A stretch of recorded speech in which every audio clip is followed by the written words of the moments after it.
Hello, thank you for joining us on the news at 7 on NTA International, reaching you live from Abuja. I am Ruth Aguele. Let's begin with the headlines. President Buhari in Riyadh, Kingdom of Saudi Arabia, ahead of the third edition of the Future Investment Initiative. Supreme Court strikes out appeal of Hope Democratic Party, challenging President Muhammadu Buhari's victory at the 23rd February presidential election judgment. Plus, Nigeria Governors Forum says there will be variation in payment of minimum wage by states.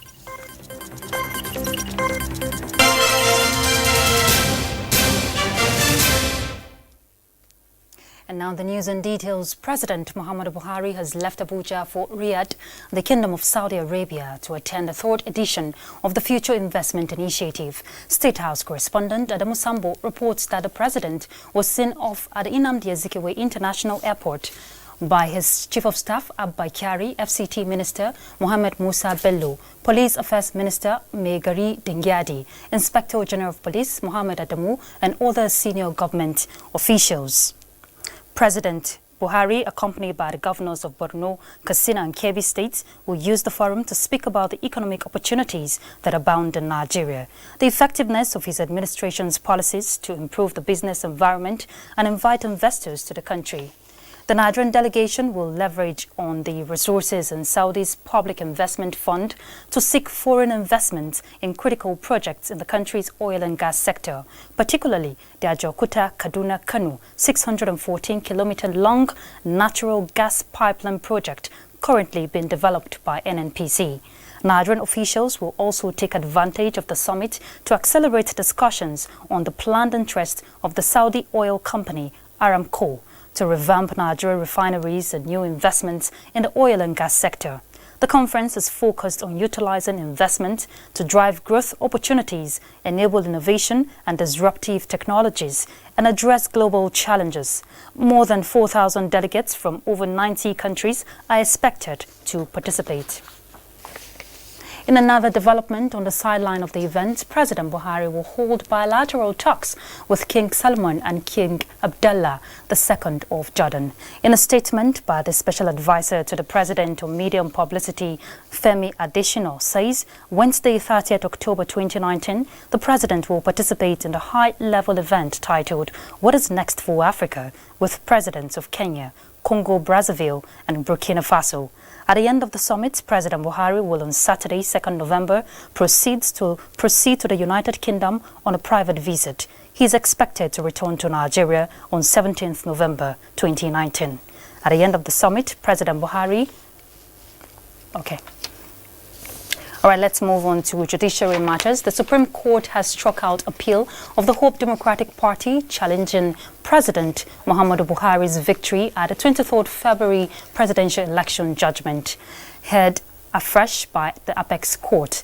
The five-man panel of justices, led by Justice John Ariwola, ruled that the HDP suit was filed out of time. The appellate court had dismissed the party's petition for being incompetent, saying the HDP failed to prove that a referendum was purportedly conducted on the 16th of February 2019, where it won 50 million votes. Pursuant to Order 8, Rule 2 of the Supreme Court rules, cancelled to the HDP, Sunday Ezema filed two applications to release the suit before the Supreme Court. Counsel to the President, Wale Olanipekun, SAN, however, raised a preliminary objection, pointing out that the application was filed 61 days contrary to Section 285, subsection 9 of the 1999 Constitution as amended, which gave the Supreme Court only 60 days to entertain election appeals. The Apex Court thereafter struck out the matter with no cost to the respondents. In another development, the Buhari Media Organization has warned mischief makers not to heckle or harass the Supreme Court in any way so that the highest court in the land can fulfill its constitutional obligations. The group gave the warning ahead of the hearing of the appeal filed by the presidential candidate of the People's Democratic Party, Atiku Abubakar, against the decision of the Presidential Election Petitions Tribunal, which upheld the election of President Muhammadu Buhari. A statement of the group says it is shameful that political allies of the former vice president are in the forefront of efforts to harass the court, stressing that for several weeks now, a self-styled coalition of political parties, which is a gathering of Atiku Abubakar supporters, have been taking potshots at the Chief Justice of Nigeria, Justice Tanko Muhammad, and the Supreme Court. The statement further alleges that these individuals even had to lie to the media that the CJN had handpicked justices of the Apex Court for the panel on the directives of President Buhari, while expressing hope that the CJN will ensure that the Supreme Court panel is made up of justices that are not only apolitical, but also that will not affect the outcome of the appeal. BMO, however, said they believe and have absolute faith that the Supreme Court will keep it to its time-tested value and would neither be intimidated nor blackmailed to do anyone's bidding. Let's talk minimum wage now. State governors are not against the payment of 30,000 naira as national minimum wage, but there is every possibility of variation in states due to their abilities to pay. Chairman, Nigeria Governors Forum, Kayode Fayemi, said this at the forum's meeting in Abuja. Adebola Brooksland Sunday reports. Although they are from different political parties, but their unity of purpose is a clear indication of their determination to serve the people better, especially in the area of workers' welfare. New minimum wage law.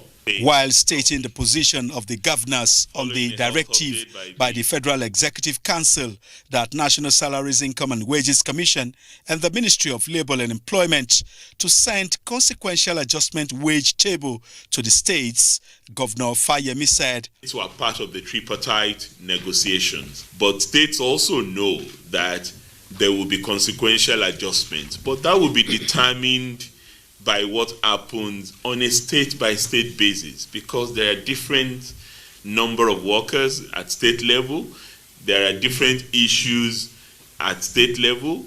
Every state has its own trade union, joint negotiating committee, and they will undertake this discussion with their state governments." The forum also commended the rapid response by healthcare agencies in the country to contain the August 2019 yellow fever outbreak. Members pledged to commit counterpart resources to strengthen mass vaccination campaigns in our respective states.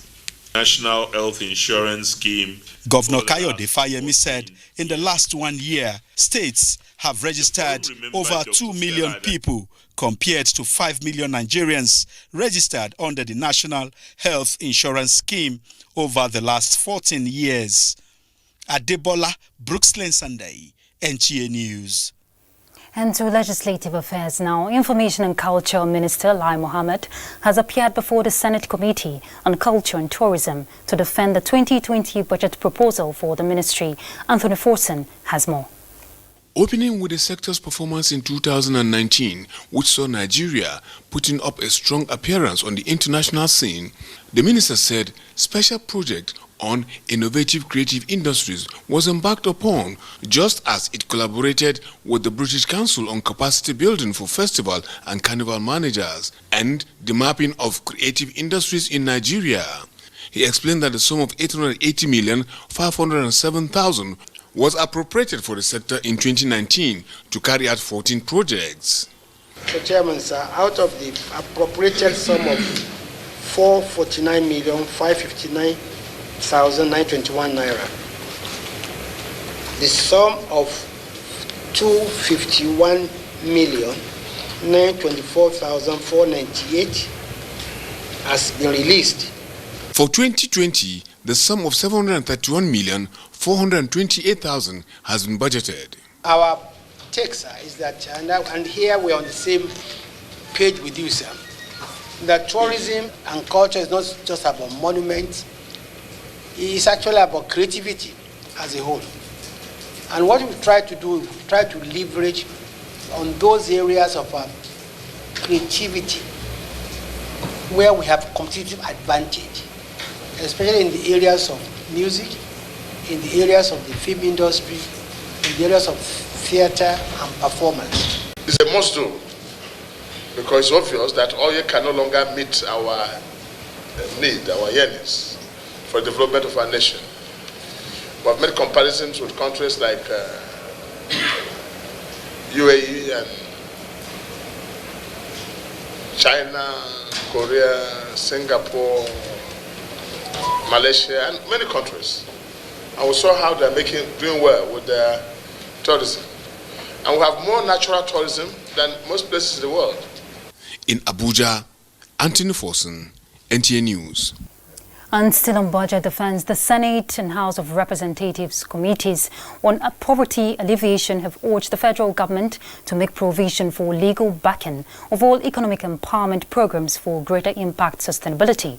Now, this suggestion was made when the Minister of Humanitarian Affairs, Disaster Management and Social Development, Hajia Sadia Umar Farouk, appeared for budget defense at a joint session. The numerous economic empowerment programs being implemented by the federal government have, according to the lawmakers, improve the well-being of the chain of beneficiaries. The minister added that the federal government is committed to its poverty alleviation drive.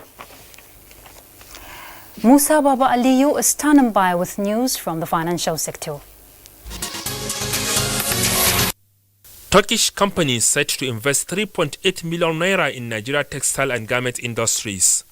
The interest will be largely on manufacturing of uniforms for Nigerian armed forces, following the presidential directive for Nigerian armed forces to patronize local manufacturers for their uniforms.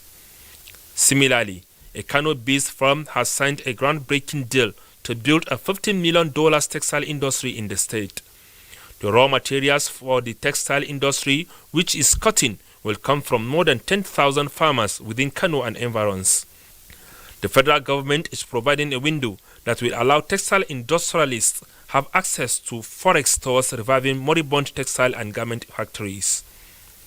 In another development, the federal government is to establish milk collection centers with a view to boosting the country's production. Nigeria is currently importing close to 1.3 billion tons of milk annually. Musa Baba Aliyu for Business News. All right, let's take a break. We'll be back shortly, so stay tuned.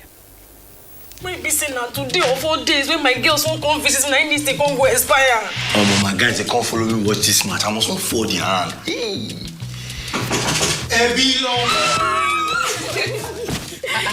Babe, what's happening now? Sorry to disappoint you, but my subscription don't expire. The match is not on my GoTV package. Now your holla be that. I beg, give me your phone. Make I show you how you go take do it for my GoTV app for your phone. Life is so much easier with my GoTV app. Make payments, clear error messages, change your package. You can also check your due dates and keep abreast of your payment history.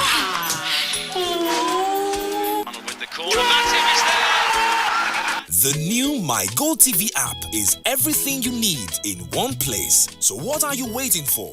Download My GoTV app now from Google Play or App Store to enjoy the easy life. GoTV. Live it, love it. Thanks for staying tuned. Africa's working population is projected to increase from 705 million to almost 1 billion by 2030. And this poses a great challenge to jobs creation for citizens. Now, Africa Development Bank is recommending bridging skills gap and skills mismatch as one of the several means to mitigate the challenges. These recommendations are contained in a report on creating decent jobs presented by the bank. Let's hear from Onenge Fineface.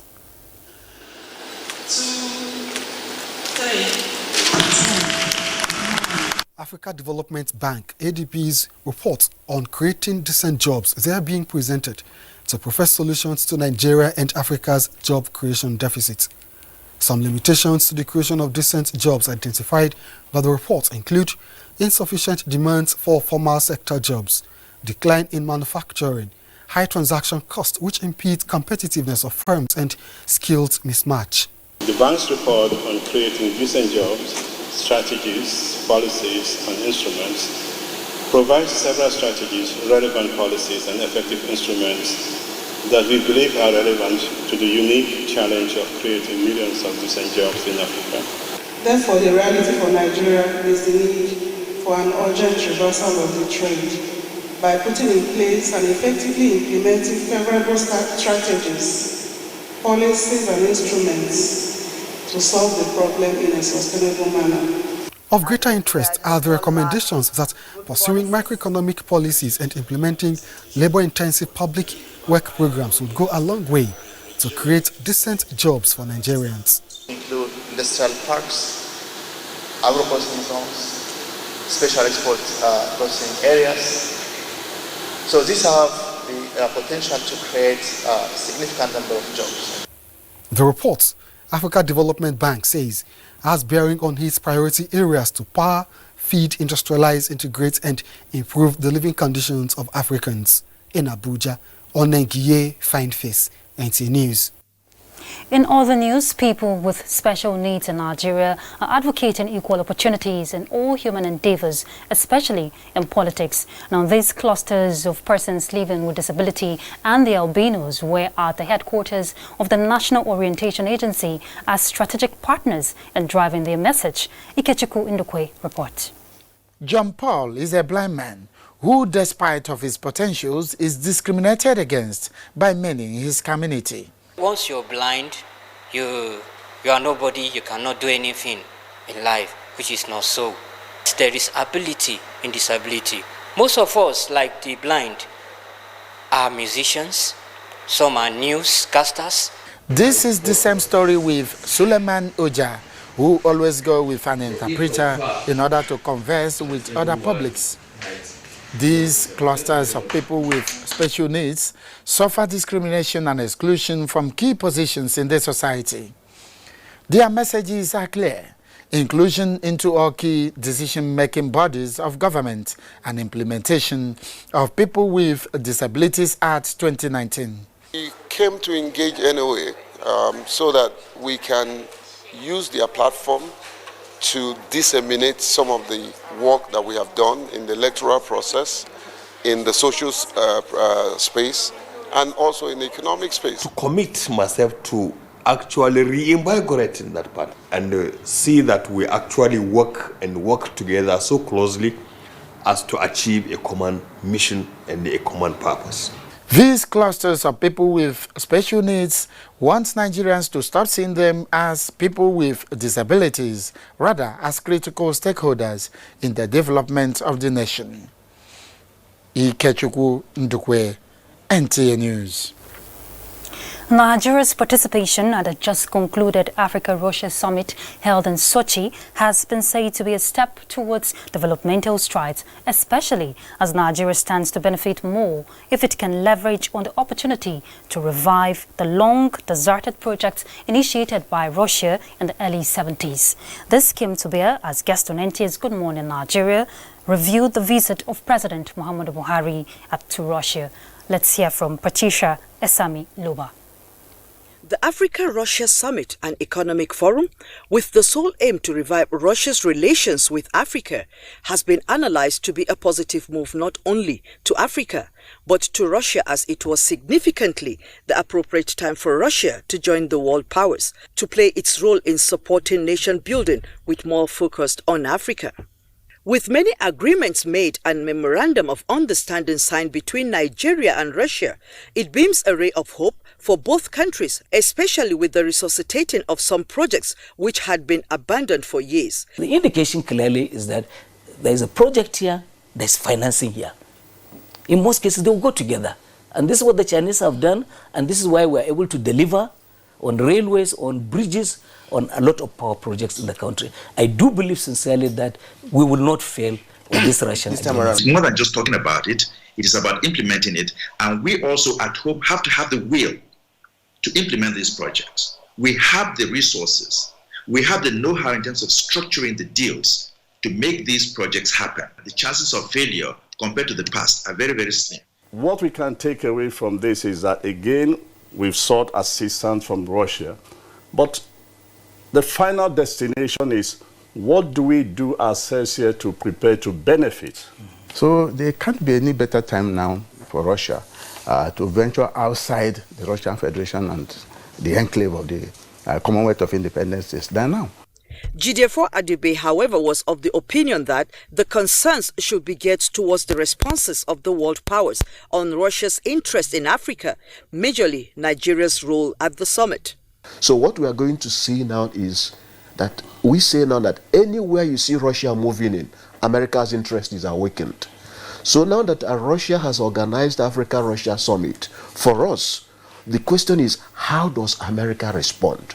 The guests are of the views that both regions will stand to have a win-win deal if all mechanisms are put at the appropriate positions. In Abuja, Patricia A. Samiluba, NTA News. Let's now join Adebola Brooksley Sunday for news making the rounds around the world. It's nice that you're joining me on this segment of the news. South Africans are being urged only to use water for drinking purposes amid a water crisis that has seen dams, reservoirs and taps run dry. That warning comes from officials from the largest water utility in the country. They estimate the average person in the financial hub consumes almost double the global average 320 liters per person per day versus the global average of roughly 170 liters. 3 out of South Africa's 9 provinces are officially experiencing a water crisis that has been made worse by higher than expected temperature and lack of rains. The Minister of Water Affairs, Lindiwe Sisulu, says while the situation is serious, there is no need to panic, but there is a need to prevent a looming disaster. Meanwhile, European Council President says the bloc has agreed to grant Britain a new Brexit delay to January 31st, 2020. Donald Tusk said on Twitter the EU 27 has agreed that it will accept the UK's request for a Brexit flexation. The decision is expected to be formalized through written procedure. And in another development, center-left opposition candidate Alberto Fernandez has been elected president of Argentina in a vote dominated by economic concerns. Mr. Fernandez secured more than the 45% of votes needed to win, beating conservative incumbent Mauricio Macri. The vote was held amid an economic crisis that has left a third of Argentina's population in poverty. I am Adebola Brooksley Sunday. Thanks for your time. Thanks, Adebola. And talking sports, Sunshine Spikers and Superforce clubs celebrate their victories as champions of 2019 National Volleyball Division 1 League in Bauchi. Gift George has some more on our sports update. 7 male and 3 female volleyball clubs participated in the